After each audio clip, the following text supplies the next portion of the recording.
Episode 23, entitled Wonder Fun Meat World, begins with our local burger friend Mr. Gack Slapper closing for the night.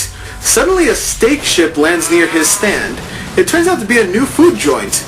The next day a jingle is playing on TV to spread the word on the location known as Wonder Fun Meat World. The monkey team notice how everyone is now obsessed with the place. Chiro suggests they try the place out, so they do.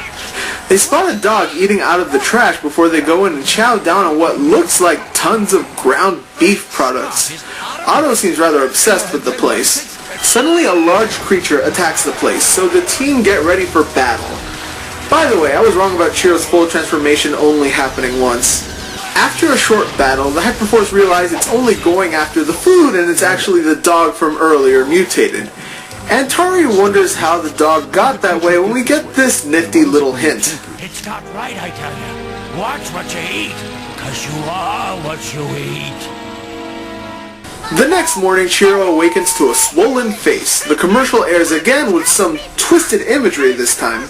Chiro explains how his reaction showed him that the food place is in fact evil, as Otto is coming back from getting more meat.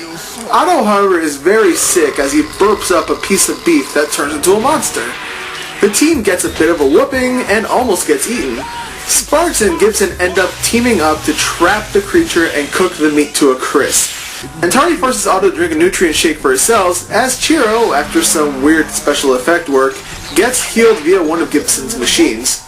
We learn the meat is actually sentient, much like the snow from Snowbound. Chiro improvises.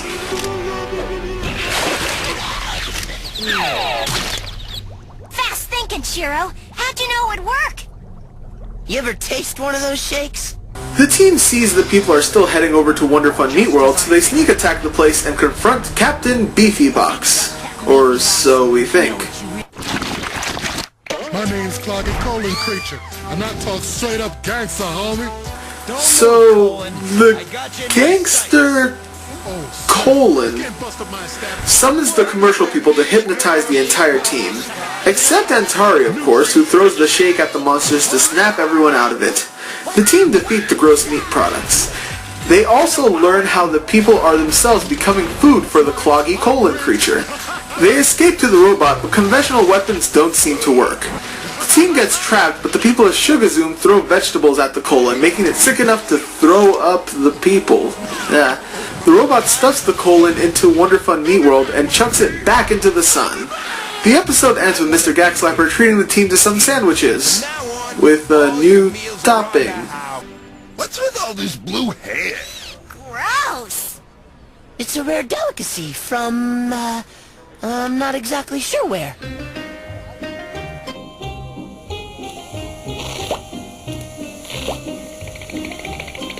This is quite an episode. The premise is odd, at times it is gross, and has one of the weirdest villains I've ever seen. Admittedly, Cloggy Colon Creature was mentioned in the Season 1 episode. Need to remember if we ever see Cheesebot in an episode. Anyways, what makes him so weird is not only is he a frickin' colon, but proclaims to be a gangster. And his dialogue... Oh, snap. Oh, yeah. You got nothing on me, chumps. Bust a move, boy. I make the rules, because I got cash money. It's all about me now. I'm just gonna shut up now. Also, the story of an alien ship creating a meat-based eatery with a quirky villain behind the whole scheme has surprisingly been done before. Dude, so it turns out that meaty meat is really space tofu that came here to steal cows and destroy the Earth. But I kidnapped the alien leader, turned all the bobs back into goo, and shut down the Destructotron before the world could explode. If this episode was just the monkey team fighting a giant gangster colon, I would have hated it. But the message of the episode is what saves this. On the surface, you may think this message is, meat is bad. After all, we learn in this episode that Antari is a vegetarian, which, by the way, makes a surprising amount of sense and makes his visit to Wonder Fun Meat World quite funny. What's wrong, Antari? Not liking the meat-free, non-meat meat salad? It's a conundrum, Chiro. How could it be both meat and non-meat? It defies rationalization. But in the end of the episode, Otto still has a good old-fashioned burger while everyone else has veggie specials, saying he has to be himself, which is a nice way of saying, hey, we are not forcing you to stop eating meat. If anything, this episode is actually about big business taking over mom and pop stops. Yeah, I'm kind of putting on my political hat here, but we learned in the beginning of the episode how Mr. Gagslapper has had his little burger shack for 20 years, but the moment a huge eatery moves next door with commercials flooding the airwaves, his shack is no more. Or maybe I'm just reading too much into this. Normally this is where I would end the episode, but it turns out episode 24, entitled The Skeleton King Threat, is a clip show in disguise, as the Hyperforce warns the people of Sugazoom of all of its threats. I'm not going to talk much about this episode since that pretty much is the entire episode, just reminding you of past adventures. Although granted, it is done rather convincingly, especially with Gibson staring directly into the camera at the end of the episode. Only with your help, citizens of Sugazoom City, can the Hyperforce triumph over the evil of the Skeleton King threat. However, there are three things I wish to bring up. First of all, while talking about the enemies, they mention Mandarin, and among the clips is him being replaced by his formless clone. So, does the Hyperforce know he is a clone? Do they even care? I don't know. Secondly, you remember that bald guy from Flytor who had some of that meteor fall on his head? Yeah, he is now a giant, causing people to go bald, like Lenny and BT, and... Push. I hate them.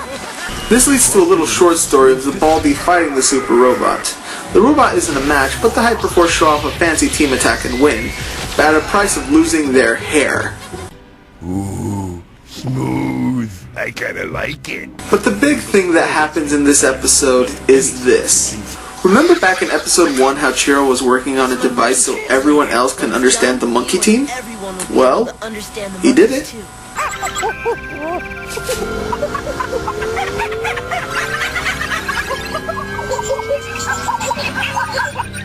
It's working, Chiro. The Hyper Translator has at last decoded our advanced primate language for simple human comprehension. This is great. The people of Sugazoom will finally be able to understand you guys.